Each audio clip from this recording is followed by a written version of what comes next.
Assalamualaikum warahmatullahi wabarakatuh. Perkenalkan, nama saya Adi Damapane dengan NIM 210306157, Prodi Peternakan, Fakultas Pertanian.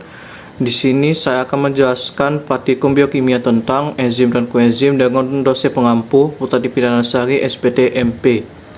Baik, di sini ada 7 pertanyaan berikut ini. Yang pertama, jelaskan struktur molekul dan berikan contohnya. Yang kedua, jelaskan 2 mode cara enzim bekerja.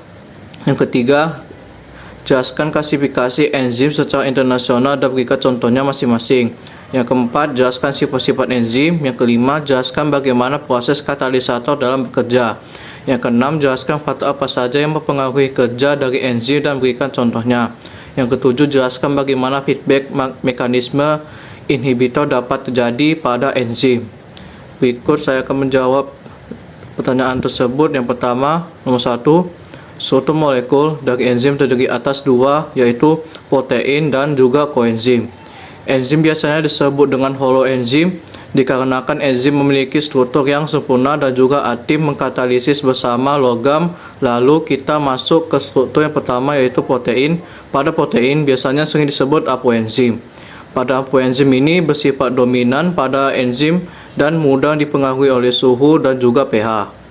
Lalu yang kedua ada kofaktor. Fungsi kofaktor ialah katalis yang mampu meningkatkan kerja enzim, sedangkan ion organik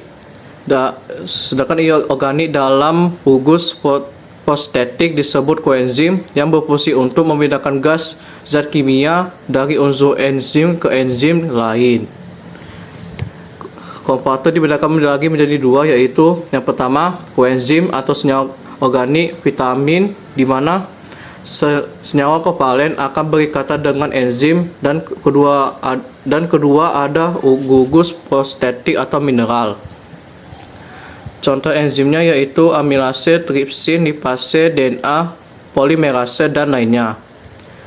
Nomor 2 yaitu yang pertama mode kunci atau lock and key, di mana suatu enzim hanya bisa berikatan dengan satu substrat saja pada sisi aktifnya. Gembok diibaratkan enzim dan substrat diibaratkan kunci. Lalu enzim dan substrat tersebut berikatan menjadi kompleks enzim substrat. Substrat akan diubah menjadi produk, lalu dia akan dilepas dari enzim. Yang kedua, mode kecocokan keinduksi, di mana kofaktor dan berikatan dengan sisi allosterik dengan cara mengubah bentuk sisi aktif enzim agar dapat mengikat substrat tertentu. Setelah itu, substrat akan diubah menjadi produk dan lepas dari enzim. Nomor 3, klasifikasi enzim secara internasional, yaitu yang pertama oksireduktase. Enzim oksireduktase adalah enzim yang dapat mengkatalisis reaksi oksidasi atau reduksi suatu bahan. Contohnya alkohol dan dehidrogenase. Yang kedua, transferase atau enzim transferase. Enzim transferase adalah enzim yang ikut serta dalam reaksi pemindahan atau transfer suatu radikal atau gugus. Contohnya heksokinase. Yang ketiga, hidrolase adalah kelompok enzim yang sangat penting dalam pengolahan pangan, yaitu enzim yang mengkatalisis reaksi hidrolisis suatu substrat atau pemecahan substrat dengan pertolongan molekul air. Contohnya tripsin. Yang keempat, liase.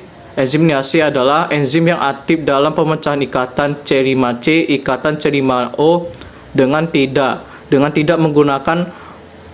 menggunakan molekul air. Contohnya pirufat dekarboksilase.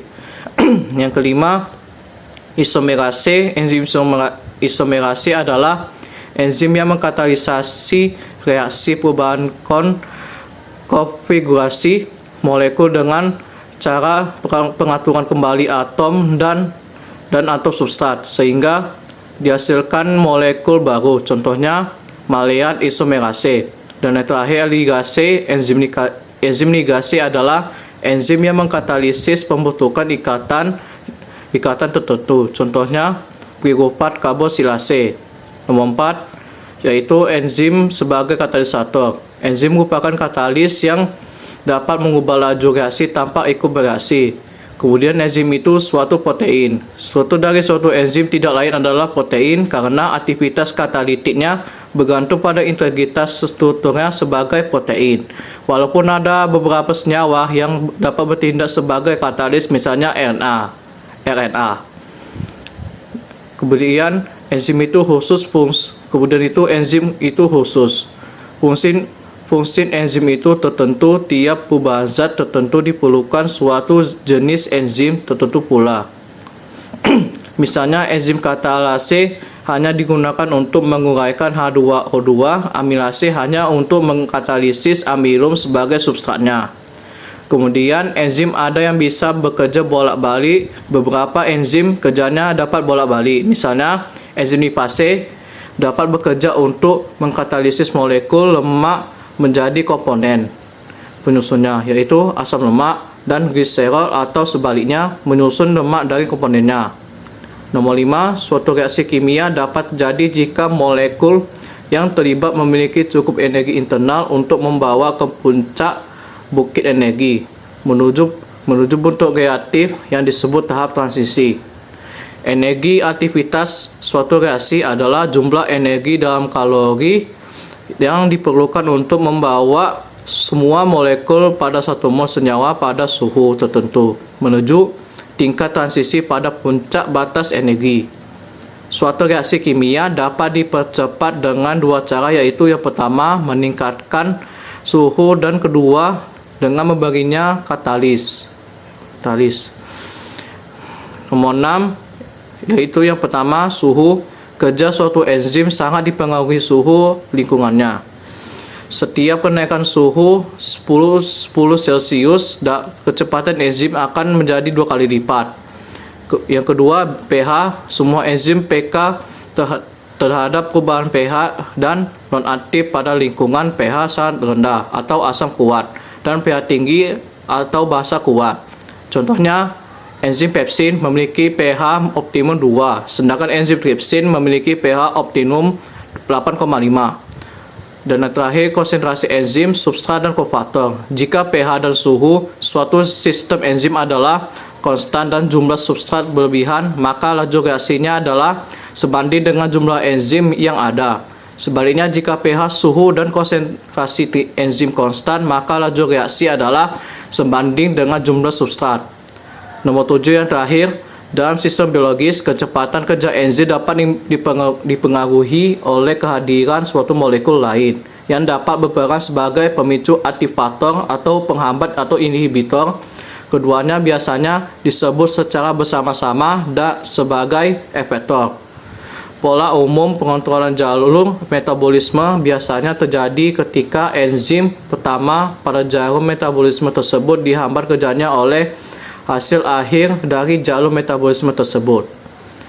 Pengontrolan model feedback inhibitor, di mana enzim yang bekerja pada tahap awal dihambat kerjanya oleh produk akhir, memberikan keuntungan pada sel, yaitu organisme tersebut dapat mengatur suplai energi dan mencegah menumpuknya senyawa intermediate atau BCD selama proses metabolisme terjadi.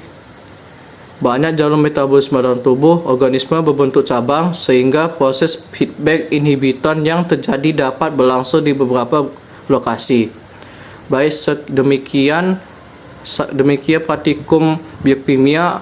Apabila ada kekurangan mohon dimaafkan. Sekian dari saya, terima kasih. Wassalamualaikum warahmatullahi wabarakatuh.